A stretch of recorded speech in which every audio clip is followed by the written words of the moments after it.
Лукашэнкаўскія дэпутаты прынялі ў двух чытаннях закон аб амністыі. Амаль 8 тысяч чалавек выйдзе на свабоду, што праўда, палітвязняў гэткая міласць ад уладаў не закране. Аб'ектыў у эфіры Віталь Бабіна. Што яшчэ сёння ў нас? Рэкордны дэфіцыт кадраў в Беларусі не стае больш за 150 тысяч працаўнікоў. Што будуць рабіць улады? Безумоўна, для рэжыма больш важна ўтрыманне ўлады. Мінус 3,5 тысячы бібліятэкаў. Колькасць цыркаў засталася нязменнай. Што стала з культурнымі аб'ектамі за апошнія 30 гадоў? Культура заўжды фінансуецца па астаткавым прынцыпе з таго, што застаецца, і па прынцыпах лаяльнасці, безумоўна, і без агульнага разумення, што такое культура ёсць на самой справе. Права на самаабарону. Ўсё больш заходніх краінаў даюць дазвол Кіеву наносіць удары па Расіі. Инструментарии мы уже имеем непосредственные, а вот применение конкретных боеприпасов, здесь нужны разрешения от стран-производителей. Такога дэфіцыту кадраў у нашай краіне яшчэ не было. Эканоміка ставіць чарговы антырэкорд. Не хапае больш за 150 тысяч працаўнікоў. Адна з прапановаў уладаў вярнуць беларусаў, якія з'ехалі. Пры гэтым прадпрыемствы прапаноўваюць заробкі, на якія не пагаджаюцца імігранты з краінаў Сярэдняй Азіі. Падрабязней Александр Дзегцяроў. З пачатку года ў Беларусі назіраецца устойлівы рост, але гэта датычыць колькасці вакансіяў. На сёння ў Нацыянальным банку працоўных месцаў размешчана амаль 154 тысячы прапановаў, што ў 12 разоў перавышае запыт ад спашукальнікаў. І гэта толькі афіцыйныя звесткі. З'ехала шмат людзей, ёсць нейкія разлікі, што з'ехалі амаль 600 тысяч чалавек. Гэта людзі не ў пенсійным узросце. Доўгатэрміновыя наступствы – гэта стагнацыя эканомікі. Калі у вас няма працоўных рук, якія вы можаце выкарыстоўваць на производстве, прабачце, то гэта азначае, што у вас не будзе расці эканоміка. Рост колькасці вакансіяў адбываецца ўжо некалькі месяцаў запар. Напрыканцы сакавіка бракавала 141 тысячы працаўнікоў. Разам з тым, паводле Белстату, у красавіку зноў скарацілася колькасць людзей, занятых у эканоміцы. З пачатку года адмоўнае сальда перавысіла 2,5 тысячы чалавек. Адно з развязанняў гэтай праблемы – прыцягваць мігрантаў. У якасці краіны-донара лукашэнкаўскія чыноўнікі называлі Узбекістан, дзе сярэдні заробак вышэй за $400. Калі мы паглядзім на банк вакансіяў, то там будзе банк вакансіяў, у які там будзе магчымасці, у якіх большая частка няма гэтых самых $400.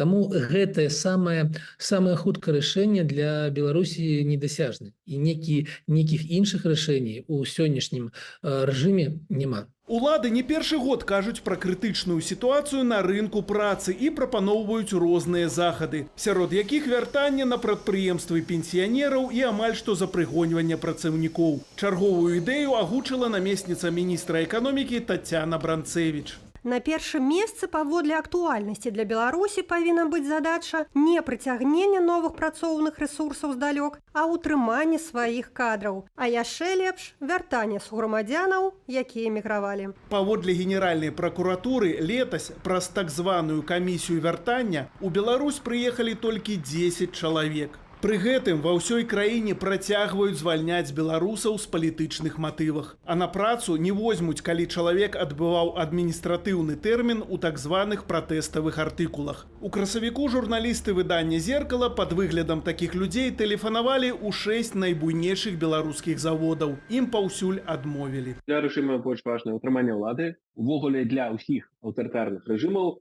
першая галоўная мэта іхняй дзейнасці – гэта ўтрыманне сваёй улады. Тое вось як апошнія гады сітуацыя. Ці паляпшае яна дабрабыт у Беларусі, лепшыя умовы для працаўнікоў? Не. Ці дапамагае яна Лукашэнку утрымаць сваю ўладу? Відавочна, так. Недахоп працаўнікоў і скарачэнне вытворчасці ў адных сферах эканомікі улады намагаюцца кампенсаваць у іншых. Паводле Украінскага цэнтру беларускіх камунікацыяў, пазалетась доля Расіі у экспарце беларускага вайскова-прамысловага комплексу дасягнула 60%. А паводле звестак Рады знешняй палітыкі «Украінская прызма», частка абаронных прадпрыемстваў Беларусі працуе ў 3 змены. Стратэгічна гэта так сабе бо ты трапляеш у вельмі дрэнную сітуацыю, залежнасць таксама ад таго, як будзе ісці вайна, залежнасць ад таго, што ты трапішся ў адзін кошык з тым, хто фактычна не прайграе. Але такога доўгатэрміновага планавання гэта не тое, чым адрознівае рэжым Лукашэнкі. Учора Лукашенко быў з візітам на заводзе «Легмаш» у Воршы, дзе запатрабаваў вырабляць прадукцыю, на якую ёсць попыт. Возьми на контроль жесточайший. Все, что он производил по экспорту, он должен производить. Прыглядаючыся да дэталяў, якія дэманстравалі Лукашэнку, Альянс расследавальнікаў Беларусі прачытаў таварныя коды, номенклатуры і назвы вырабаў. Эксперты сцвярджаюць, што «Легмаш» вырабляе складнікі для снарадаў расійскай рэактыўнай сістэмы залпавага агню «Град». Александр Дегтяров, Белсат. Моцны адток кадраў назіраецца і ў сферы культуры. Аб'ём яе бюджэтнага фінансавання скрайне нізкі. Гэта вынікае з афіцыйнай статыстыкі Белстату. Якія яшчэ прыкметы сведчаць пра заняпад культурніцкай галіны, глядзіце ў матэрыяле Аліны Скрабуновай. Не должно быть излишеств дворцов. Вот это главное. Потому что денег лишних нет. Чыноўнікі рапартуюць пра новыя пляцоўкі пад культурніцкія аб'екты. І звонку мы бачым сапраўды прыгожую карцінку. Аднак прадстаўнікі праекту «Кошт ураду» звярнулі ўвагу на нюансы. За 30годдзе бібліятэк паменяла ўдвая. Затое канцэртных арганізацыяў стала амаль на 80% болей. З'явіліся 4 новыя тэатры і 17 музеяў. Колькасць цыркаў засталася тая ж. Для Лукашэнкі культура гэта была хутчэй за ўсё пающие трусы. Ён менавіта фінансаваў тое, што было звязана з абавамі. Усё іншае гэта трэба было пераконваць. Я, напрыклад, шкадую, што не ўдалося рэалізаваць і прыняць дзяржаўную праграму фактычна стварэння развіцця манументальнага мастацтва ў Беларусі. Калі б у кожным раёне, у ўсіх рэгіёнах краіны з'явілася шмат помнікаў, менавіта прысвечаных нашай нацыянальнай культуры і гісторыі. Калі ў 2009 годзе Павел Латушка прыйшоў на пасаду міністра культуры Беларусі, доля выдаткаў на культуру складала 0,4% агульнага бюджэту. Калі ён сыходзіў у 2012 годзе, доля павялічылася да 0,7%. Чаму гэта ўдалося зрабіць? Таму што за гэты час было прынята некалькі дзяржаўных праграм. Я ініцыяваў праграму «Замкі Беларусі», таксама праграму «Культура Беларусі», якая дала магчымасць значна павялічыць фінансаванне рэгіянальнай і цэнтральнай сферы культуры, праграма рэстаўрацыі ўсіх тэатраў краін. Працаваў метад, калі з рэспубліканскага бюджэту выдаткоўваюцца большыя сродкі, то я фактычна стымуляваў старшыню аблвыканкамаў, каб яны дадавалі са свайго бюджэта дадатковыя сродкі. Цяпер аб'ём фінансавання сферы культуры складае 0,5% дзяржбюджэту. Сёлета выдаткі на культуру склалі 217 мільёнаў рублёў, што на 35 мільёнаў болей, чым летась. Паводле праекту «Кошт ураду» рост толькі намінальны, бо фактычная доля фінансавання культуры ў бюджэце скарачаецца. Дзіўнае стаўленне ў Беларусі з боку чыноўнікаў, тому што яны абсолютно не разумеюць ні яе сілы, ні яе значнасці, ні яе ролі. Таму яна і ёсць недзе там у межах 0,5%, таму і сілавы блок атрымліваў 20 разоў болей, чым культурная сфера. Праз нізкае фінансаванне са сферы культуры сыходзяць працаўнікі. Паўплывалі на адток кадраў і масавыя рэпрэсіі пасля выбараў 2020 года. Ёсць спроба зачысціць усю культурную прастору, ліквідаваць усё, што рухаецца, усё, што жывое, тому што, ў прынцыпе, жывое рэжыму не патрэбна. Рэжыму патрэбны нейкія мёртвыя артефакты, якія проста стаяць у музеях. Патрэбна абсолютна падначаленасць гэтай сферы, абсолютна зразумеласць яе. Сергей Будкін сведчыць, што любое ўкладанне ў культуру – гэта ўкладанне ў суверэнітэт краіны. Ва ўкраіне, нагадвае ён, падчас вайны доля фінансавання культуры толькі павялічылася. Аліна Скрабунова, Белсат. 53 раны на сэрцы Беларусі. Роўна 25 гадоў таму на Нямізе адбылася страшная трагедыя. У цісканіне ў падземным пераходзе аднайменнай станцыі метро загінула больш за 500 асобаў, пераважна маладых людзей, якія ратаваліся ад моцнай залівы, што пачалася на канцэрце каля палацу спорту. Сёння ў Менску шанавалі памяць ахвяраў той трагедыі. Каля мемарыялу загінулым адбыўся хросны ход і памінальная служба. Удзел у памятных мерапрыемствах узялі сваякі і родныя ахвяраў з іхнымі партрэтамі ў руках. Паводле афіцыйнай версіі, прычынай цісканіны стаў трагічны збег абставінаў. Тыя ж, хто выжыў, распавядалі, што віноўнікамі трагедыі былі некалькі маладых людзей, якія стрымлівалі ўдзельнікаў імпрэзы ўнізе лесвіцы, пасля чаго рэзка адпусцілі хвалю тых, хто ратаваўся ад дажджу. Апрача 53 загінулых, 30 траўня 1999 года ў гэтым пераходзе атрымалі траўмы больш як 250 асобаў.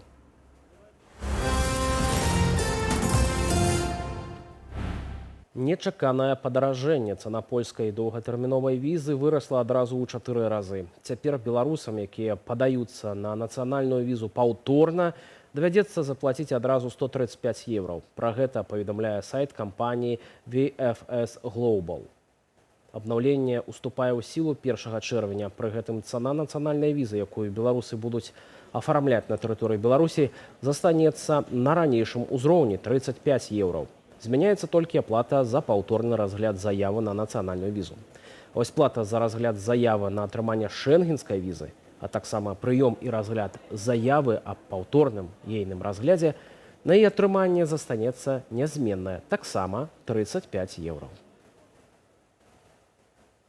Еўразвяз увядзе новае мыта на збожжа і алейныя культуры, якія імпартуюць з Беларусі і Расіі. Адпаведная пастанова набудзе сілу 1 ліпеня.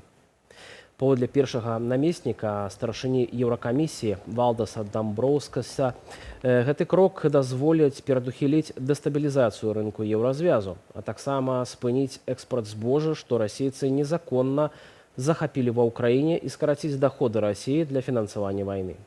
Еўракамісія прапанавала ўвесці высокае мыта, каб продаж збожжа, насення сланечніку і кармавых культураў з Беларусі і Расіі ў еўразвяз зрабіўся эканамічна нявыгаднымі.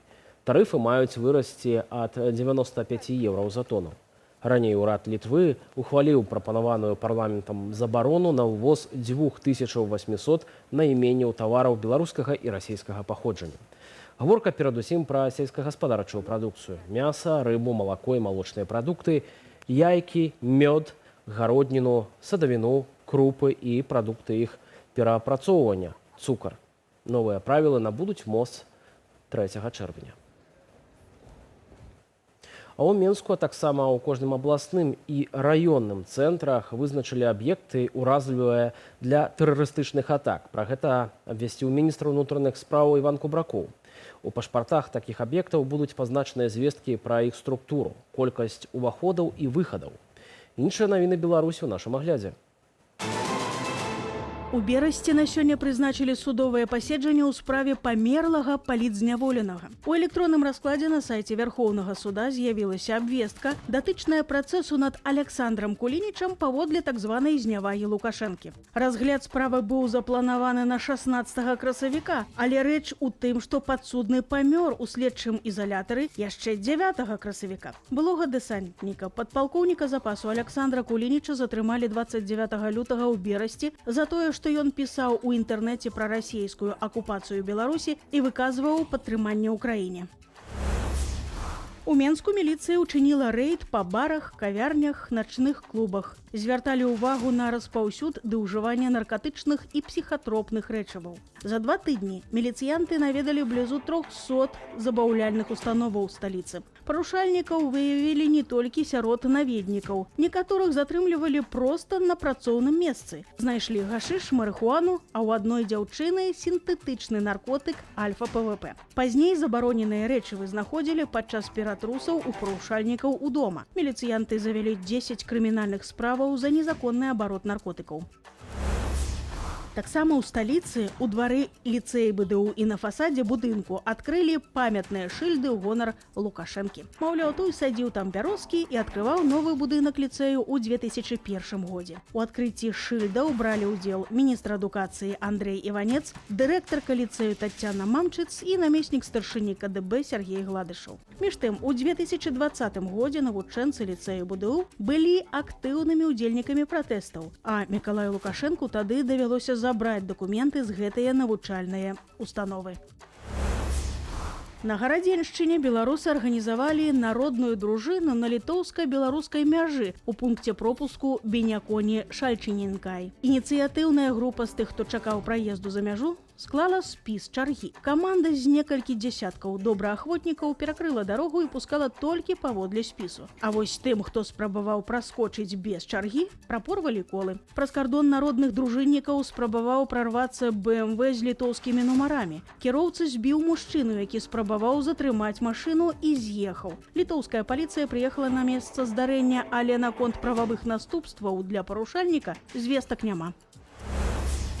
У Нясвіцкім раёне машына паштовага інкасатара згубіла грошы. Пазней Менчук знайшоў інкасатарскі мех каля вёскі Салтанаўшчына і звярнуў, высветлілася, што гэтае дабро згубіў кіроўца слуцкага раённага ўпраўлення паштовай сувязі. Ён паклаў мех з грашыма ў грузавы адсек УАЗіка, але замок на дзвярах адсеку быў паламаны, таму кіроўца проста замацаваў створкі дротам. У нейкі момант паклажа вывалілася з машыны. 20 000 рублёў вярнулі ў паштовую арганізацыю. Марина Янович, Белсат.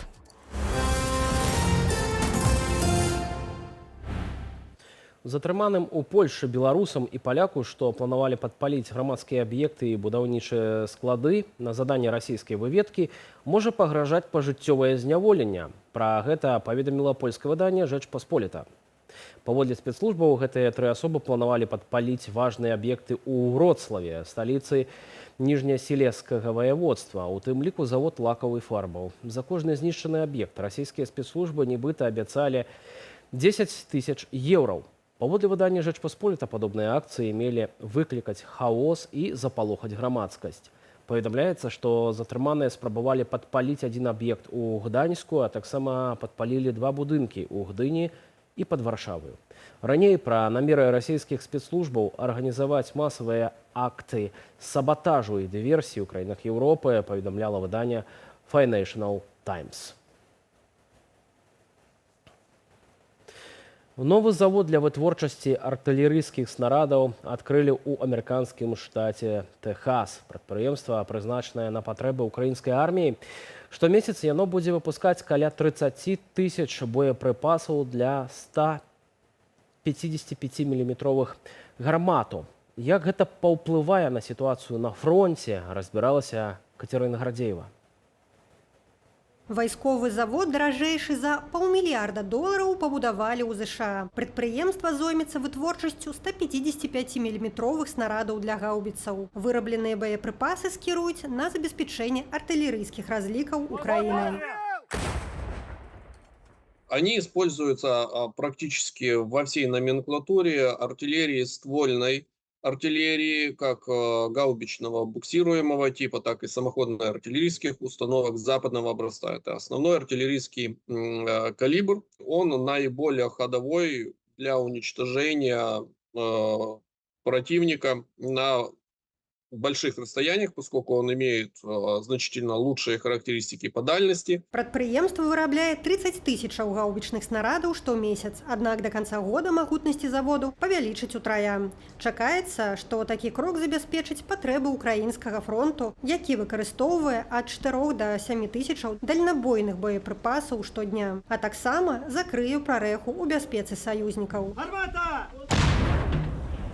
Мінулыя пастаўкі, якія часта ажыццяўляліся з дзяржаўных запасах вайсковых партнёраў Украіны, прывялі да дэфіцыту боепрыпасаў, неабходных для іх уласнай абароны. 155-й калибр, он будет позволять доминировать над однотипной российской артиллерией. Но есть и другой очень важный момент. 100 000 в месяц – это то количество, которое может вполне обеспечить украинские войска для того, чтобы качественно проводить контрбатарейную борьбу и доминировать впоследствии, в перспективе, над российскими артиллеристами. Неўзабаве дадатковыя лініі для вытворчасці артылерыйскіх снарадаў запусцяць і ў амерыканскіх штатах Арканзас і Айава. Плануе павялічыць выраб узбраення і еўразвяз да 1 400 000 снарадаў на год. Паралельна з гэтым заходнія палітыкі разважаюць пра адмену забароны выкарыстоўваць пастаўленую імі зброю на тэрыторыі Расіі. З адпаведнымі заявамі ўжо выступіла прэм'ер-міністрка Фінляндыі Эліна Вальтентен і дзяржсекретарь США Энтони Блинкен. Получается так, что российский солдат который стоит 100 метров за государственной границей, это нелегитимная цель. А когда он заходит на территорию Украины, оккупирует украинскую территорию, тогда можно бить по этому солдату. Это же бред. Это бред. Поэтому в Украине к этим запретам относятся с непониманием. Калі забарона будзе знятая, збройныя сілы Украіны атрымаюць права збіваць расійскія вайсковыя самалёты яшчэ на падлёце да сваіх межаў. Адсочваць іх набліжэнне таксама стане лягчэй. Урад Літвы накіруе краіне 13,5 мільёнаў еўра на набыццё радараў паветранага назірання. Новыя абставіны могуць падштурхнуць афіцыйны Крэмль да глыбейшага ўцягвання Беларусі ў вайну, мяркуе Михайло Самусь. Если с территории Беларуси сейчас будет предпринята хотя бы какая-то акция, я думаю, я уверен просто, что первыми полетят, конечно же, беспилотники украинские. Беспилотники украинские сейчас достигают по всей территории Беларуси любой объект. И второе, конечно же, американское, европейское оружие точно так же будет применяться. Все военные объекты Беларуси будут уничтожены. Лукашэнкаўскі рэжым актыўна супрацоўнічае з расійскімі агрэсарамі з пачатку паўнамаштабнага ўварвання ва ўкраіну. Па дадзеных маніторынгавай групы «Беларускі гаён» толькі за першы год вайны з тэрыторыі нашай краіны па ўкраінскіх гарадах запусцілі больш за 720 ракетаў. Аднак у кастрычніку 22-го года напады спыніліся і з тых часоў пакуль што не аднаўляліся.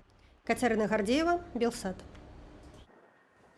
Застаемся ў замежжы. У Расіі, якая ўжо больш за 2 гады вядзе паўнамаштабную вайну супраць Украіны, грамадзяне сутыкнуліся з ростам коштаў не толькі на спажывецкія тавары.